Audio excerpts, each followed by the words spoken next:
जब भंवरी का कांड हुआ था तब महिपाल मदेरणा, मलखान सिंह और जब बाबूलाल नागर का नाम आया तब गहलोत को सीबीआई जांच के लिए हमने तो नहीं कहा, खुद ही करा ली।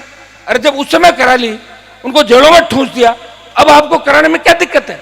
हम सीबीआई जांच की डिमांड कर रहे हैं कि सेकंड ग्रेड पेपर की सीबीआई जांच कराओ। बीजेपी कह रही है कि पेपर लीक की सीबीआई जांच होनी चाहिए। अरे बीजेपी वालों, तुमने तो पूरे देश के अंदर 23 सरकारें गिरा दी। कितनी? 23 सरकार गिरा दी चुनी हुई। भेजो ईडी को, गवर्नर को बोलो, प्रधानमंत्री बोले गवर्नर को कि 4 लाइन लिख के भेज दे कि सरकार को बर्खास्त करो।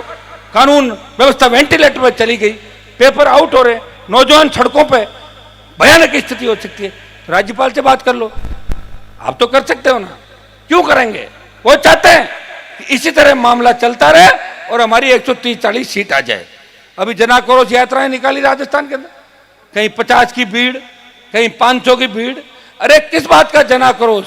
जन आक्रोश तो बीजेपी के खिलाफ है राजस्थान के जवान और किसान के मन में। जब 1000 किसानों ने शहादत दी थी, तीनों कृषि काले कानून आप लोग लाए और सेना को ठेके में दे दिया, पेट्रोल डीजल 105 चला गया। जैन समाज जो भारतीय जनता पार्टी के अंदर रहता है, उनको भी शहादत देनी पड़ी। उनके जैन समाज के जो तीर्थ स्थान था उसको पर्यटन स्थल घोषित कर दिया और 5 दिन बाद वापस बैक आ गए। अब क्या आदत है? किसान आंदोलन किया, 1000 किसानों ने शहादत दी, मोदी जी ने चुपचाप बोल दिया तीनों कृषि बिल वापस लिए जाते हैं। अब बताओ, तो वापस ही लेना था तो अपने कुछ नेताओं को विचारों को हाईलाइट करते। हमारे आपके जो कृषि मंत्री है बाड़मेर से, जब किसान आंदोलन के अंदर समझौते होते थे तो रोज मैं टेलीविजन में देखता था, मुख्य समझौते में कैलाश जी बैठेंगे, मुझे तो कभी नजर नहीं आए, इनको बिठाया नहीं कभी कैलाश जी। वो आता था नरेंद्र सिंह तोमर, पीयूष गोयल, जिनका किसानों से कोई लेना देना नहीं, वो किसानों की पंचायती करने आते थे। ये देखा कि नहीं देखा आप लोगों ने? अरे कैलाश जी को देखा क्या समझौते में कहीं बिठाए थे हुए? नहीं देखा ना। हाँ, तो अब उसका तो मेरे पास तो क्या इलाज है? वो तो उनसे ही पूछो क्यों नहीं देखा, क्यों नहीं बैठे। मैं तो अंदर होता तो बता देता कि नहीं देखा, कैसे देखा। तो भाइयों, उनकी सोच, दिल्ली के नेताओं की सोच किसान विरोधी है। 52 से लेके आज तक पहला मंत्रिमंडल है प्रधानमंत्री का जिसमें हमारे समाज का एक भी नेता कैबिनेट मंत्री नहीं है। इससे बड़े शर्म की बात नहीं इस देश के अंदर। और फिर कहते हैं कि हमने तो ये कर दिया, वो कर दिया। प्रदेश देश क्या कहना, प्रदेश देश से हमारे को कौन बने कौन नहीं बने। लेकिन कितना छलब आप लोग कर रहे हो। किसान आंदोलन का बदला लेने के लिए सेना को ठेके पे दे दिया। किसानों के लड़के, इनको तंग करो, परेशान करो, ये हमारे पास आए, रोए, गिड़गिड़ाए, उसके बाद मोदी जी कहेंगे ठीक है मैं देखता हूं। अरे क्यों मार रहे हो लोगों को? पहले 1000 मार के बैकफुट पे आए, हर मामले में बैकफुट पे आते हो। जवान के मामले में भी आपको बैकफुट पे आना ही पड़ेगा। इन जवानों ने सरकार बनाई दिल्ली के अंदर, ये तंग आ गए थे राहुल गांधी की हरकतों से, कांग्रेस की हरकतों से कि बीजेपी को वोट डाल दिया लोगों ने देश में। राजस्थान में तो गठबंधन अगर नहीं होता तो बीजेपी 13 क्रॉस नहीं करती। और अगर गलतफहमी है, 24 का चुनाव आ रहा है, भारतीय जनता पार्टी देख लेना 25 सीट लेती है, कितनी लेती हो तो आपके सामने हो जाएगा सारा। लेकिन उससे पहले 23 का सेमीफाइनल है।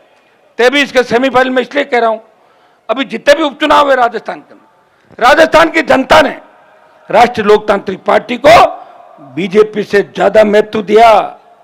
1 सीट आरएलपी जीती खियूचर के अंदर, उपचुनाव के अंदर। बल्लभनगर के अंदर सेकंड नंबर है भाजपा, चौथे नंबर पर जमान जब्त हो गई बल्लभनगर के अंदर। दरियावद में आरएलपी और बीटीपी का समर्थित उम्मीदवार सेकंड नंबर रहा और भाजपा 3rd नंबर पर चली गई। सुजानगढ़ के अंदर 4000 सीताराम जी ज्यादा वोट बीजेपी पार्टी ने लिए, जिनका कितना बड़ा नेटवर्क। प्रदेश अध्यक्ष उसी जिले का, 1 दर्जन नेता चूरू जिले के, और साड़ा के चुनाव के अंदर भी भाजपा बहुत वोटों से हारी। और अभी सरदार शहर का जो उपचुनाव था 47,000 वोट आरएलपी पार्टी ने लिए और भारतीय जनता पार्टी बड़े अंतर से हारी, हमसे आगे निकल गई थी। शहर में हमारे पास वोट नहीं था। मैं एक बात हमेशा कहता हूं कि हमारे साथ शेड्यूल कास्ट या मुस्लिम ये मोर्चा बनेगा तब हम पूरी तरीके से राजस्थान में सत्ता में आ जाएंगे। अकेली जाति, अकेला वर्ग, अकेला समाज अपने दम पे सरकार पूरी नहीं बना सकता। इस देश के अंदर कहीं भी देख लें, जहां जहां सरकारें बनी हैं, उत्तर प्रदेश में अगर यादव मुख्यमंत्री बने तो वहां के मुसलमानों ने और शेड्यूल कास्ट ने साथ दिया। मायावती मुख्यमंत्री बनी, जब दलित की बेटी, तो वहां के मुसलमान खुल के उनके साथ आए। एक बार ब्राह्मण और मेघवाल का समझौतावार यूपी में स्पष्ट बहुमत मायावती को मिला। बिहार के अंदर चाहे आरजेडी हो, हरियाणा में चाहे दूसरे दल, तीसरे दल दूसरे राज्यों में, 2-3 जातियां समूह मिलकर लड़ाई लड़ते हैं और तब जाके सत्ता प्राप्त होती है। यहां राजस्थान में लड़ कौन रहा है? आप एक तो काम करो, आजकल तो गूगल पे सारी बातें मिलती है, दबा दो, पता लगा कोई बनी नहीं पार्टी, कोई लड़ाई नहीं। मैं लड़ तो रहा हूं, कम से कम देश में एक तो बात चल रही है कि बेचारा हनुमान अकेला लड़ रहा है, तो तुम्हारा सम्मान तो बढ़ा रहा हूँ राजस्थान वालों का।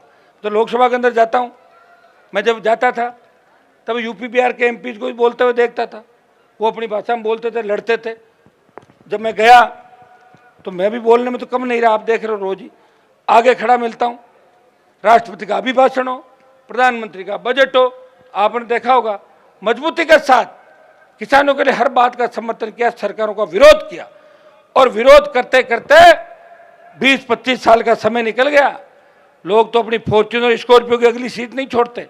हनुमान बेनीवाल ने हमेशा सत्ता छोड़ी, इसलिए तो दूसरे नेताओं के गुलाम बन के दलाली करके अगर ये मुझे चुनौती दे रहे हैं, मैं उनको कहना चाहूंगा कि गलती से भी अगर मैं सरकार के आसपास आ गया तो तुम्हारी दुकानें परमानेंट बंद कर दूंगा, वापिस चालू नहीं होगी। ये मेरी एक आदत है। मैं या तो किसी के पीछे पड़ता नहीं, और पड़ता हूं तो परमानेंट उसका काम करता हूं।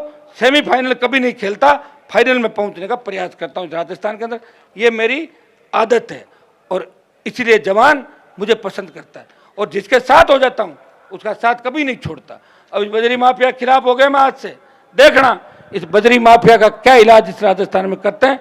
आप इसको देखते रहना। कांग्रेस को भी जेब में डाल के घूम रहा है, भाजपा को जेब में डाल के 7 स्टार होटलों में, कभी बीजेपी के नेताओं के साथ, कांग्रेस के नेताओं के साथ। गहलोत की जब सरकार गिर रही थी तो बजरी माफिया की होटल के अंदर ही पूरी गहलोत सरकार थी, जैसलमेर के अंदर एक बजरी माफिया थोड़े समय के अंदर अरबों खरबों में हो गया, और दिल्ली तक कहता है बड़े चाव से कि मैं जहां चाहूं जिसे चाहूं खरीद सकता हूं। भाइयों, इस बार देखना है, लड़ाई माफिया और किसान के बेटों की है, और किसान के बेटे जब रण के अंदर आते हैं तो जब पाकिस्तान और चाइना भाग जाते हैं तो ये तो बजरी माफिया है, इसका पता भी नहीं चलेगा। ये तो हमने आह्वान नहीं किया, नहीं तो लड़के अभी तक तो चले जाते, उसके जो नाके हैं ना उनका पता ही लगता है नाके कहां गए थे। मैंने अभी आह्वान नहीं किया इस बात का। अभी हमें कानून हाथ में नहीं लेना है, एक बार इंतजार करना है। आज फैसला होगा, यहां से कोई नहीं उठेगा, और अपने आप अपने मन से कोई इधर उधर भी नहीं जाएगा। अपने मन से अगर चले गए तो मुझे नेता नहीं मानते, अगर मुझे नेता मानते हो आगे मैं चलूंगा, पीछे तुम्हें चलना है। अभी हम बैठे हैं, प्रशासन को 1-1.5 घंटे का अल्टीमेटम हम दे रहे हैं, समय रहते बात कर लें, नहीं तो फिर अब ऐसे वापस नहीं जाएंगे। सड़कों पे तो जाना ही होगा, कूच करना ही होगा। ये कूच किस तरफ होगा, इसकी दिशा क्या होगी, ये मैं अभी 10-15-20 मिनट के अंदर आपको बता दूंगा।